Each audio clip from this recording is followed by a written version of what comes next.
Hadirin yang kami hormati, selanjutnya marilah kita simak bersama sambutan Presiden Republik Indonesia yang diakhiri dengan pernyataan dan pemukulan gong digital sebagai tanda peresmian pembukaan Investor Daily Summit 2022.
Ini sedang terjadi. Dari yang dulunya relatif mudah diprediksi, mudah dihitung, mudah dikalkulasi, menjadi dunia yang sulit dihitung, sulit diprediksi, sulit dikalkulasi, penuh dengan ketidakpastian yang tinggi dan penuh dengan volatilitas yang tinggi. Kalau dulu biasanya semua negara ini ngejarnya pasti di bagaimana bunga bisa serendah mungkin, bagaimana inflasi bisa serendah mungkin. Dan sekarang semuanya berubah. Ditambah lagi dengan konfrontasi geopolitik, plus perubahan iklim, sehingga sekarang bisa kita lihat bencana alam makin sering terjadi.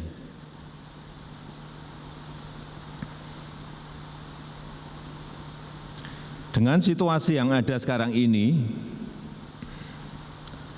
negara manapun dapat terlempar dengan cepat keluar jalur dengan sangat mudahnya apabila tidak hati-hati dan tidak waspada, baik dalam pengelolaan moneter maupun pengelolaan fiskal.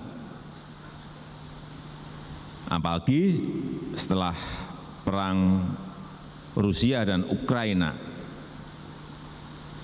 kita tahu pertumbuhan ekonomi di tahun 2023 yang sebelumnya diperkirakan 3%, terakhir sudah diperkirakan jatuh di angka 2,2%. Inilah yang sering disampaikan membayar harga dari sebuah perang, yang harganya sangat mahal sekali.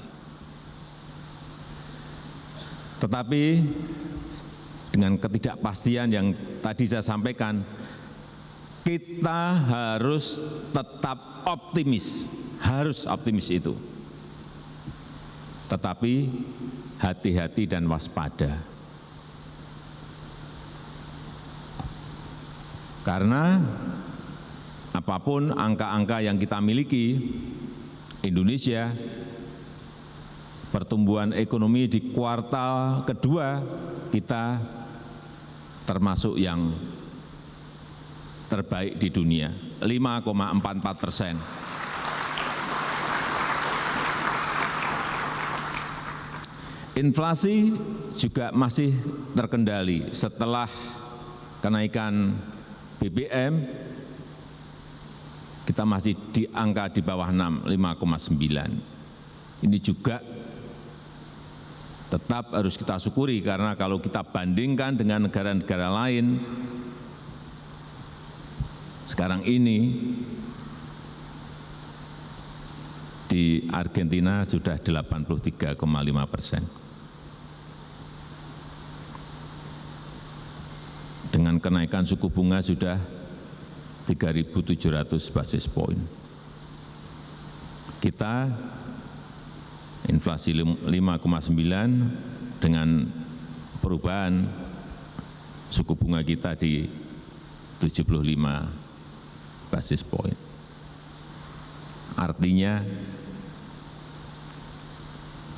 moneter kita masih pada posisi yang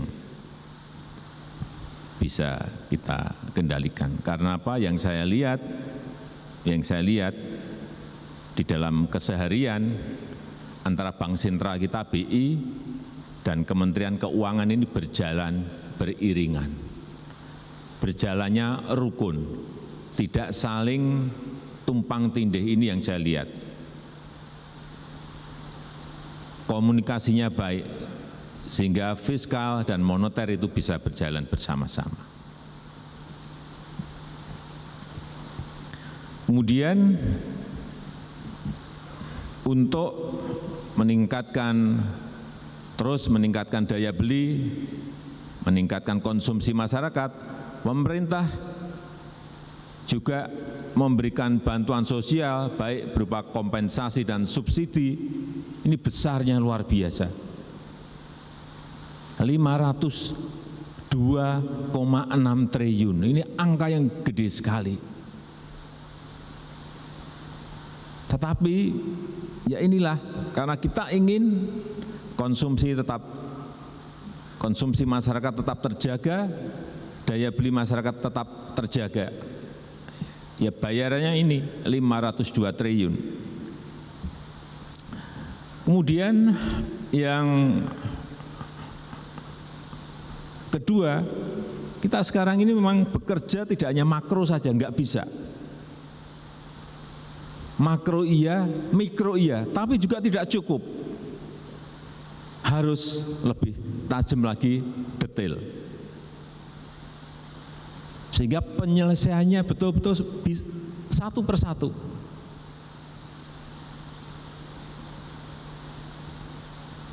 Saya berikan contoh misalnya inflasi, enggak ada negara yang melakukan seperti kita ini. Inflasi biasanya dikendalikan dengan menaikkan suku bunga. Bank sentralnya pasti menaikkan suku bunga untuk ngerem inflasi. Tapi kita tidak hanya urusan menaikkan suku bunga yang itu menjadi kewenangan dari Bank Indonesia, tetapi dalam praktek real kita juga langsung masuk ke sumbernya, yaitu apa? Kenaikan barang dan jasa. Dengan apa? Saya sudah mengumpulkan bupati, wali kota, dan gubernur 2 kali untuk urusan inflasi ini, dan akan terus kita lakukan, kita evaluasi setiap 2 minggu. Kita berikan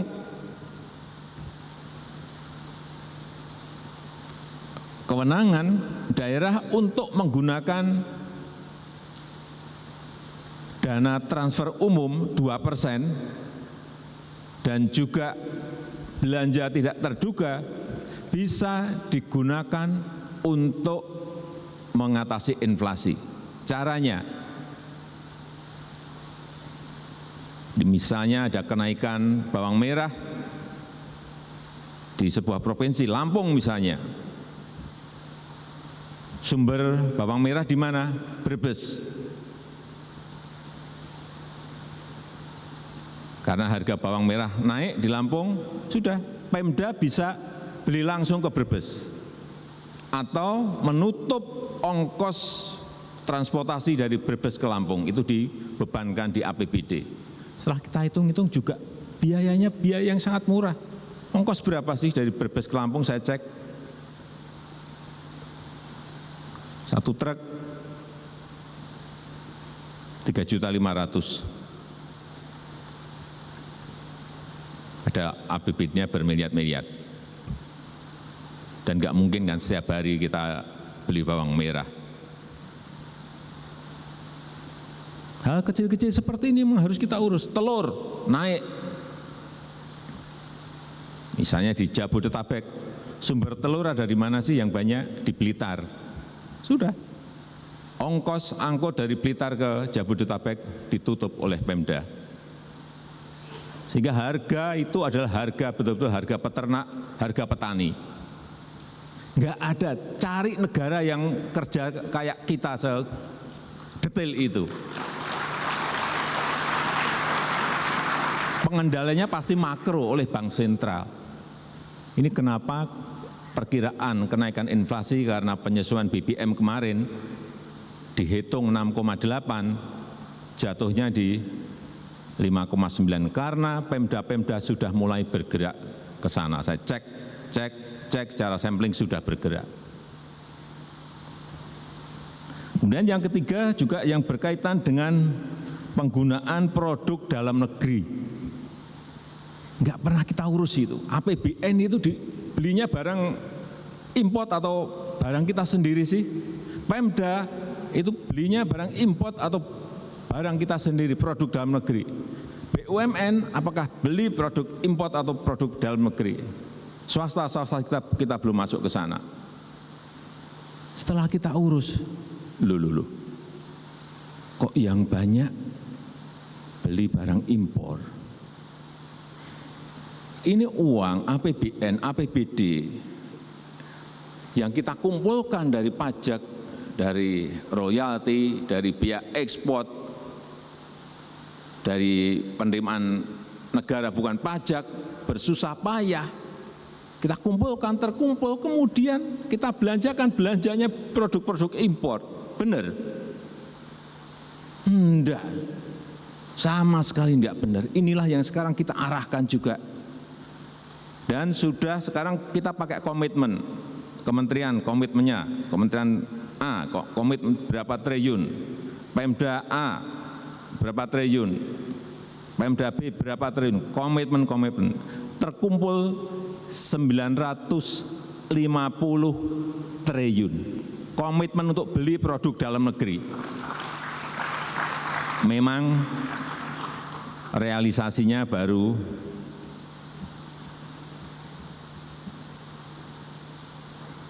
untuk BUMN baru 72%. Kemudian untuk APBN dan APBD memang masih kecil, masih 44% dari angka yang tadi saya sampaikan 950 triliun. Tetapi kalau ini nanti terrealisasi 100% akan kelihatan sekali UKM kita kok harus menaikkan kapasitas produksinya, produk-produk yang kita buat kok menaikkan kapasitas produk karena ada permintaan dari pemerintah sebesar 950 triliun itu. Ini kalau nggak dilihat secara detail nggak kelihatan barang-barang seperti ini, padahal 950 triliun.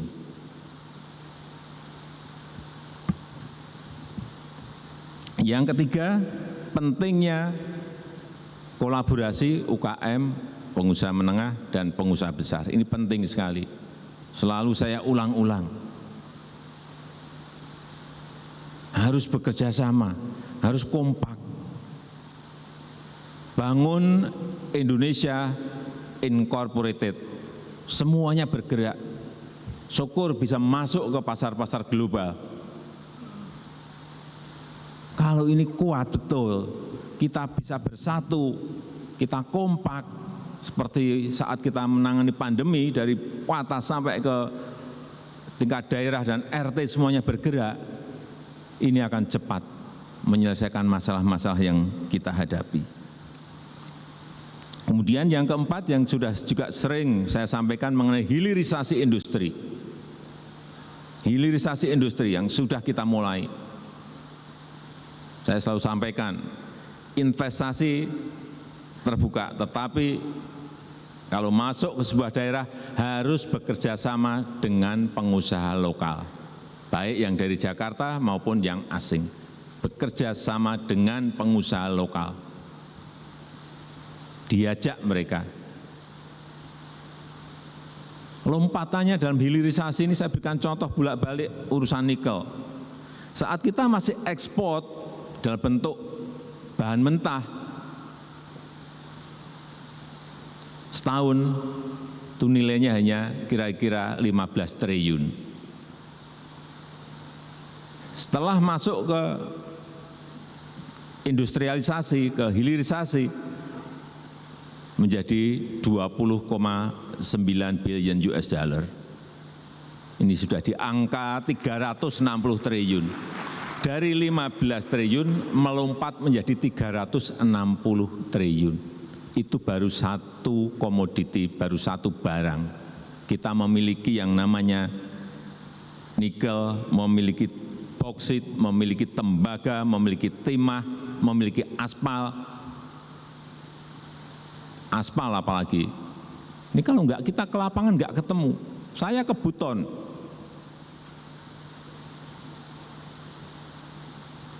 Dua minggu yang lalu. Depositnya ada 662 juta ton. Saya kalau udah ke lapangan tuh angka-angka apa semua. 662 juta ton aspal.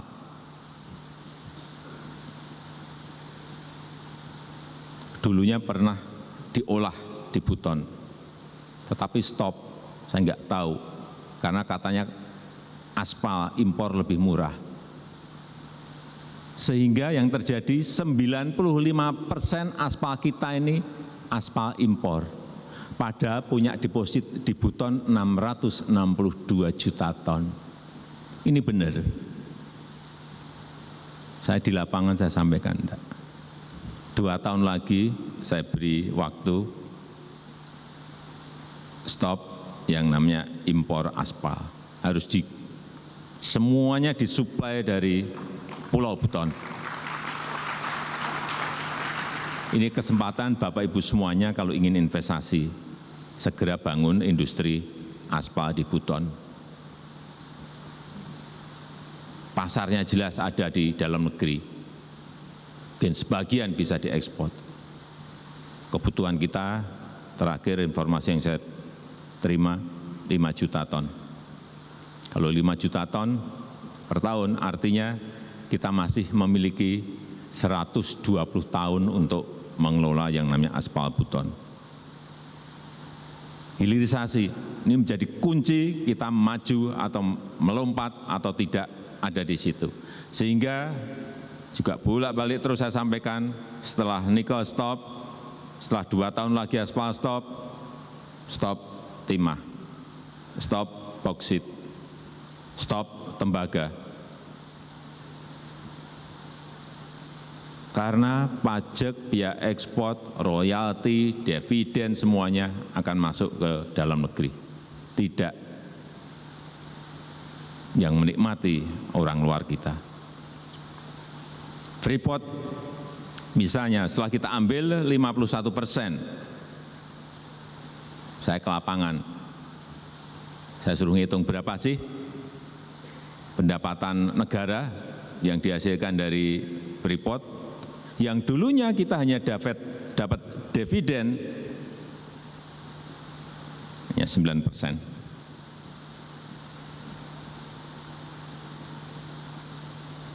Karena memang saham kita hanya 9%.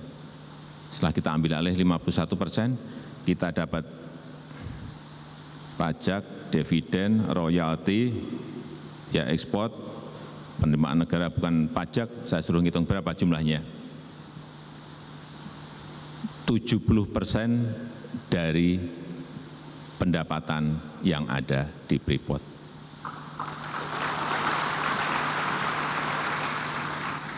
Artinya negara betul-betul dapat betul.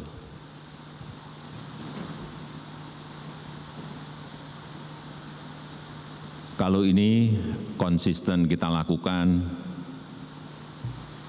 apa yang sering kita dengar,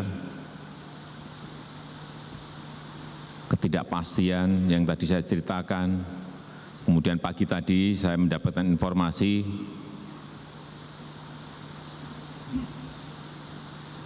dari pertemuan di Washington DC,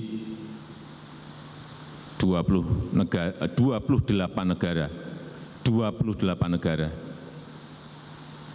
sudah antri di markasnya IMF menjadi pasien.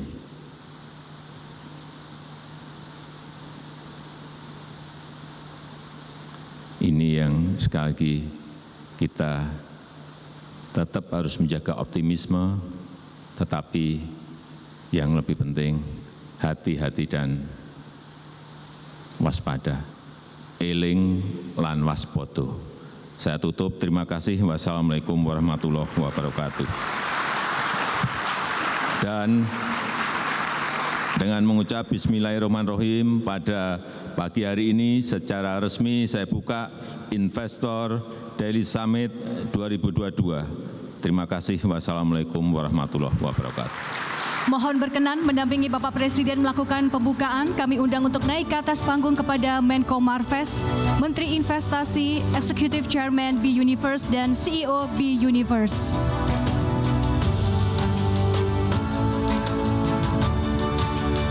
Dan selanjutnya mohon berkenan kepada Bapak Presiden untuk bersiap memukul gong digital yang berada di layar. Mohon izin Bapak Presiden, kita akan hitung mundur bersama-sama. 3, 2, 1.